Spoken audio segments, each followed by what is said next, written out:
جاننا چاہتے ہو اللہ کو کون محبوب ہے؟ ان اللہ یحب الذین یقاتلون فی سبیلہ صفا کانہم بنیان مرصوص۔ اللہ کو تو محبوب ہیں اپنے وہ بندے جو صفیں باندھ کر، اور صفیں بھی ایسی بنیان مرصوص۔ آج کل کا تصور کیجئے، ری انفورسڈ کانکریٹ والز جو بڑے بڑے ڈیمز کی بنائی جاتی ہیں، اس زمانے میں بھی تھا، چنائی کر کے پھر تانبا اس کے اندر جو ہے وہ پگھلا کر، جو ہم دیکھ آئے ہیں ذوالقرنین کے معاملے میں، آتونی افرغ علیہ قطرہ، اب وہ جو ہے وہ فورٹیفائڈ ایسی صفیں۔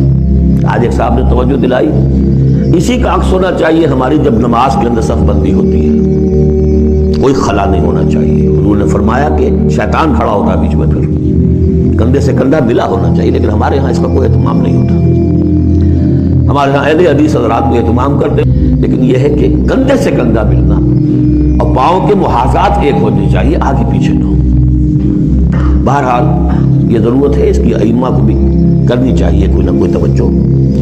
تو یہ اصل میں سمم بونم ایک اصطلاح ہے فلسفے کی، کہ ہر فلسفہ اخلاق میں ایک تصور ہوتا ہے خیر اعلیٰ، the highest good, highest virtue کیا ہے۔ آپ ایک فلسفہ دیتے ہیں اخلاق کا، اس کی روح سے سب سے بڑی نیکی کون سی ہے، تو جان لیجئے اسلام میں سمم بونم، اسلام کا خیر اعلیٰ قتال فی سبیل اللہ ہے۔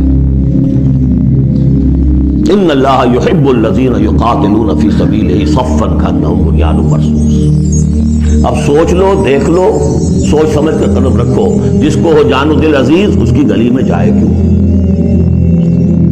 اس راستے پر آنا ہے۔ یہ سمم بونم ہے، یہ 4 آیت